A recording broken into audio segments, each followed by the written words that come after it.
Deák Jenő vállalkozó, dán-holland mintára felépített közösségi lakóparkok kidolgozója, a WeHome lakhatási program vezetője és a Fenntartható Bérlakás program nemzetközi szervezője. 3 gyermek édesapja és 1 unoka büszke nagyapja.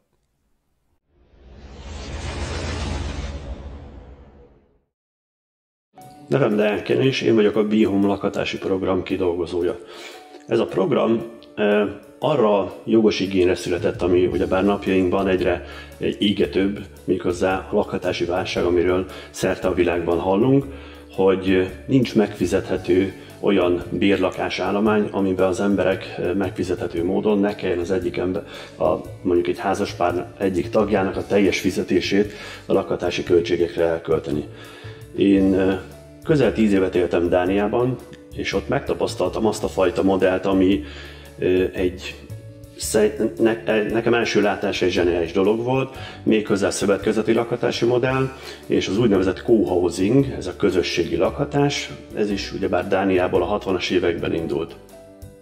Ez a modellbe rögtön beleszerettem, mert ugyebár arról úgy működik, és az az alapja az egésznek, hogy az emberek egymást segítve, egy közösséget alkotva tudnak egy olyan lakóközösséget szervezni, ahol maguk a lakásállomány nem kell rögtön megvásárolni, tehát egy hosszú 30-40 éves hitelbe verni az embernek magát, pláne, hogyha valaki fiatal, és az élete kezdetén már egy akkora hitelmennyiséget vesz a nyakába, amit ugyebár hosszú távon nehéz menedzselni.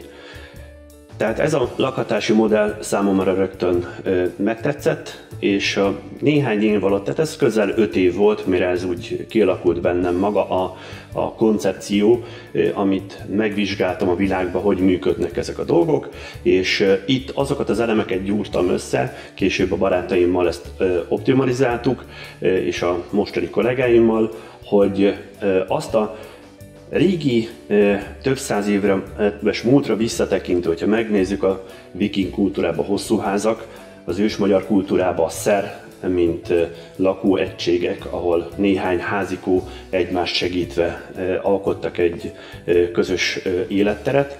Tehát ezt a modellt egy modern formába ültetve, és a legmodernebb technológiai háttérrel, méghozzá blokklánc technológiával egy mi bi-ökoszisztémnek hívjuk azt a modellt, amiben egy belső rendszeren belül fogjuk mindazt az igényt kielégíteni, ami az emberek számára napi szinten szükséges. Tehát a lakhatás, az élelmiszer, hogy egészséges és elérhető élelmiszert tudjunk az asztalra tenni, rekreációs, a hasznos szabadidő, és ugyebár mindennek az alapja az a pénzügyi modell, az a pénz háttérben, ami ugyebár mozgat mindent. Tehát ezt az egészet mi bi-ökoszisztémának hívjuk, és ezen belül vannak olyan ágazatok, olyan területek, ami külön önálló területek, viszont ez egész az egyben segíti mindent.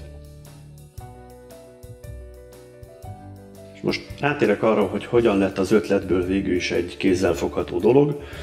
Tehát, mint említettem, közel 5 éve foglalkoztam avval, hogy az előzményeket összegyűjtve az információkat hogyan is lehetne indulni. 3 évvel ezelőtt, hogy ennek egy fizikai megvalósulása is legyen, létre lett hozva Floridában egy startup cég. Floridát azért választottuk, mert jogilag és a befektető és a jövőbe mutató gondolatok szintjén egy nagyon rugalmas állam, és mi első pillanattól kezdve egy globális rendszert kezdtünk el fejleszteni, hiszen ez az előbb említett lakhatási probléma nem adott országra vonatkozik, ez egy globális probléma. Tehát az elérhető és fenntartható lakhatás. Magunk közt úgy szoktuk mondani, hogy mi azon dolgozunk, hogy kialakítsuk a decentralizált lakhatást, amikor az emberek nem egy helyen röközködve élik le az életüket, hanem hogyha szükséges mondjuk munka, család vagy bármi egyéb dolog folytán, egyik helyről átköltözöm a másikra. Tehát maga a lakhatási modellünk ezt is abszolút támogatja. Tehát így azt, hogy mi volt az alapgondolat, megfogalmaztam. Azt, hogy ebből egy rendszer legyen, ez közel 3 év volt, és itt a 3 év alatt beépítettük azokat a modelleket, hogy hogyan tud úgy működni maga a rendszer, maga a program, hogy egyrészt az emberek számára ez egy vonzó dolog legyen, másrészt pedig meg is valósítható, mert nagyon sok elképzelést és teóriát, fantáziát, víziót vizsgáltam meg, amiből sajnos sok minden nem lett. Tehát mi azt a modellt néztük meg, hogy hogyan lehet ezt átültetni a valódi életbe, és a most élő embereknek, tehát nekem és bárki számára ez valódi megoldást tudjon nyújtani. Ezért azt a modellt választottuk, hogy a lakóegységek például könnyen, gyorsan telepíthetők. Tehát például ez a prefab, tehát előre gyártott lakómodulok, ami ugyebár egy könnyű szerkezetes gyárban megépül, könnyen 1-2 nap alatt helyre tehető, beköltözhető, és nincsenek azok a fajta problémák, ami évek építkezése, jön a brigád, nem jön a brigád, tehát ezek a fajta problémák, ezekkel azonosulunk. Tehát ezeket hosszú éveken keresztül vizsgáltuk, néztük, hogy mi akaszthatja meg a rendszert, mi akaszthatja meg a modellt. Ez volt az egyik része, ezt kidolgoztuk, és utána jött, hogy miből. Tehát ugyebár megvan a cél, megvan az, hogy hova akarunk eljutni, és meg kell nézni azt, hogy miből és hogyan. Tehát ez volt a következő megoldás, ami az előbb említett blokklánc technológiás megoldásokat ugyebár behoztuk a modellbe. Ez egy nagyon modern technológia, sokan hallottak a Bitcoinról és a társairól, de ez ugyebár ez egy ilyen, sokak számára egy ilyen nagyon futurisztikus dolog, hogy oké, nem kézzelfogható, virtuális. Igen, nem csak ez a technológia szült olyan megoldásokat, ami már szerte a világban tökéletesen működik, ilyen például az úgynevezett projekt vagy ingatlan tokenizálás. Ez is egy merőben új fogalom, azonban találtunk olyan partner cégeket, ahhoz a célunk eléréséhez, hogy tőkét vonjunk be. Tehát mindaddig, amíg egy vízió van az ember fejében, és akar valamit, az nagyon szép és nagyon jó, de ezt meg kell valósítani. Miből tudjuk megvalósítani? Jelen pillanatban pénzből tudjuk megvalósítani. Éppen ezért kidolgoztuk azt a befektetési modellt, ami magára a blokklánc technológiára épített pénzgyűjtési mechanizmust, ami egyébként elfogadott, és jelen pillanatban nagyon sok projekt így gyűjti a megvalósuláshoz azt az induló tőkét, amiből el tud indulni. Erre megtaláltunk olyan cégeket, amelyik világviszonylatban a toplistások, mint marketingügynökség, illetve kriptó, ingatlan tőzsdének lehetne így fordítani ezeket a cégeket. Ezek ugyebár tengeren túli cégek, illetve a ingatlan tokenizálással foglalkozó cég, az egy dán cég konkrétan.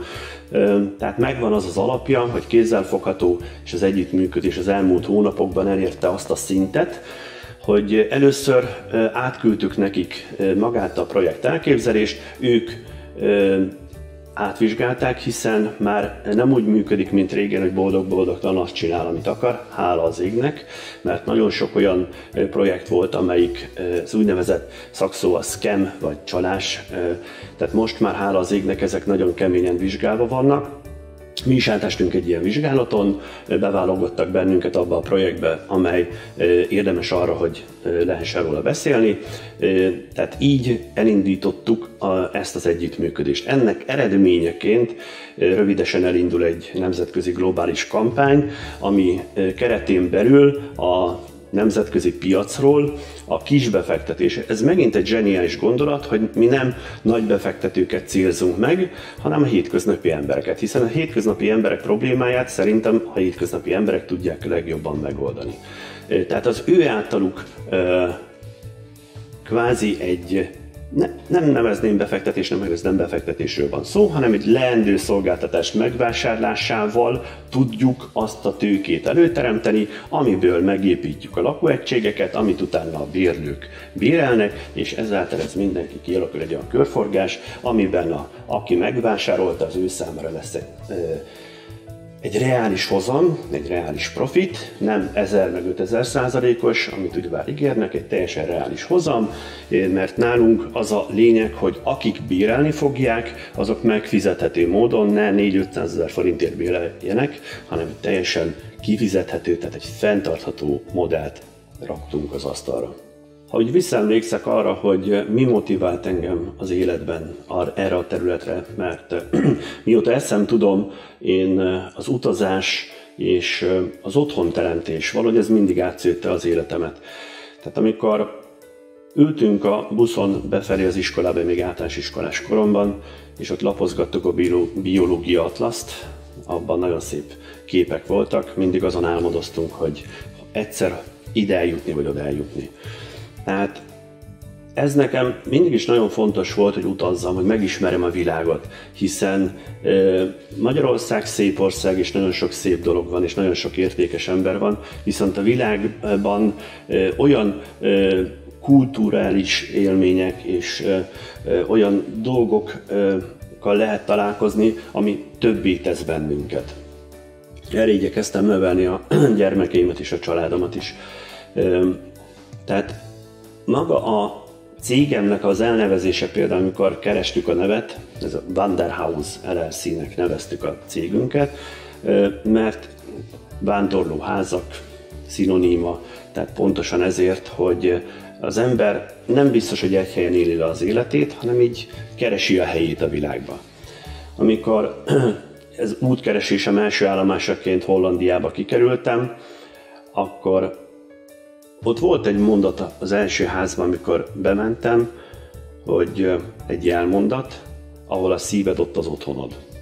És ez számomra mindig is egy ilyen fontos üzenet volt a világban, hogy én bárhol otthon tudom magam érezni, ahol azokkal vagyok, akiket szeretek, és azt teszem, amihez igazából kedvem van. Így a 3 nagyfiam, tehát most már mondhatom úgy, hogy 3 nagyfiam, hiszen a legkisebb is már elmúlt 21 éves. A legnagyobb fiam egy unokával ajándékozott meg most már 2 évvel ezelőtt, úgyhogy már unokám is van. Tehát amikor úgy végig gondoltam, hogy mit tegyünk, hogy tegyünk, ez a középső fiamnak az egy gondolata volt Dániában. Neki volt egy picit nehéz időszaka az életben, amikor voltak olyan osztályban olyan gondolatok, amikor azért is megkérdezte, apa, van nekünk jövőnk? Miért éljünk mi? Figyelj ide, háború, globális felmelegedés, és mi az, ami nekem jut a jövőben? Tehát amikor így összeszedtem ezeket a gondolatokat, érzéseket, lehet, hogy nem én fogom megváltani a világot, ez biztos. De hogyha nem teszünk legalább egy mákszemnyi dolgot hozzá abba a kosárba, ami jobb felé viszi a világot, akkor nem tudnék nyugodtan élni. Tehát nekem ez egy nagyon fontos gondolat volt, hogy tegyek valamit, és jót tegyek az emberekkel. A fiaim is, hála az égnek, megtalálták a helyüket az életbe. Igaz, 2 válláson vagyok túl, de ez pontosan annak köszönhető, hogy időben fölismerjük azt, hogy van egy szakasz az életünkben, amikor egymás mellett vagyunk. De eljön az az idő, amikor más történik velünk, más elhivatottság, más dolog, és akkor inkább váljunk úgy el, hogy nyugodtan egymás mellett tudjunk barátokként tovább élni, mint hogy ebből probléma legyen. Az én családom egy része ugyebár Magyarországon, a családom másik része Dániában él mai napig. Én megközelítőleg 2 éve költöztem haza, mert sajnos öcsém meghalt, és a szüleim elég idősek. És úgy gondoltam, hogy 10 évet voltam távol tőlük, most éppen itt az ideje, hogy én is visszaadjak valamit, amit ők adtak nekem. Tehát ezt a Az emberi érzést számomra fontos, hogy adni és kapni. És így tehát semmi nem történik hiába, az élet mindig hoz valami dolgot. Így találtam meg itthon Magyarországon azokat a partnereket, azokat az embereket, személyeket, szervezeteket, legyen itt az a szövetkezeti partner, vagy azok a beszállító partnerek, vagy azok a programozók, azok a marketing csapat, akik az általam elmondott dolgot azonnal magukének érezték, és úgy érezték, hogy ehhez csatlakozni kell. Tehát ez a fajta vonzás törvénye egy fantasztikus érzés volt. Tehát én úgy gondolom, hogy nem egyszerű Magyarországon egyről a kettőre jutni, viszont megvannak azok az emberek, megvan az a közeg, amiben tudunk igenis maradandót alkotni. Tehát én ebben hiszek.